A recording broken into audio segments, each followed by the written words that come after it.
Sound film was still relatively young, and Fischinger made abstract movies which followed music.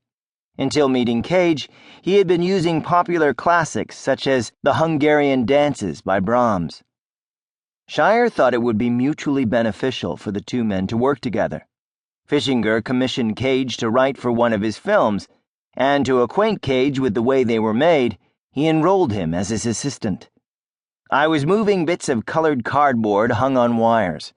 I had a long pole with a chicken feather, and I would move it and then have to still it, Cage recorded. When I got perfectly still, he was sitting in an armchair at the camera, he would click it and take another frame. In the end, it was a beautiful film in which these squares, triangles, and circles and other things moved and changed color. One day, amidst this work, Fischinger suggested to Cage, everything in the world has its own spirit, and this spirit becomes audible by setting it into vibration. That set me on fire, Cage recalled. He started me on a path of exploration of the world around me which has never stopped, of hitting and stretching and scraping and rubbing everything.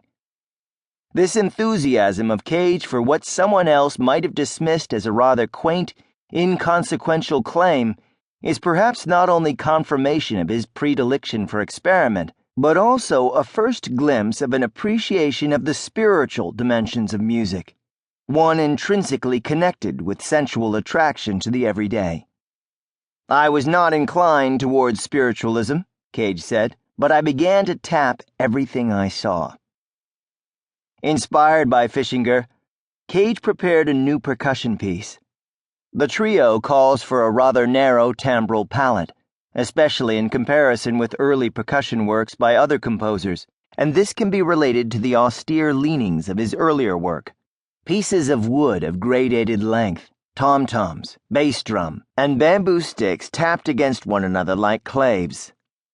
Performance benefits, Cage suggests, from spatial separation of the wood blocks of the different players.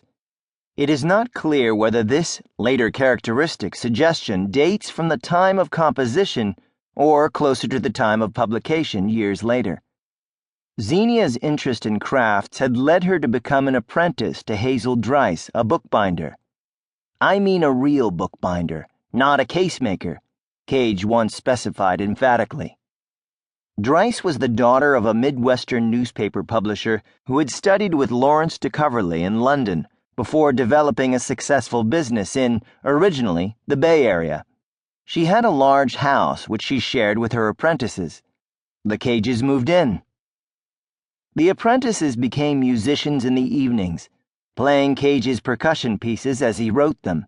Working with these untrained musicians seemed to Cage preferable to working with musicians like the clarinetist who, assigned his sonata, had first neglected and then rejected it out of hand. To keep listening to this audiobook for free, click the link in the description. It will take you to a free Audible trial where you can listen to this and many other books for free for 30 days.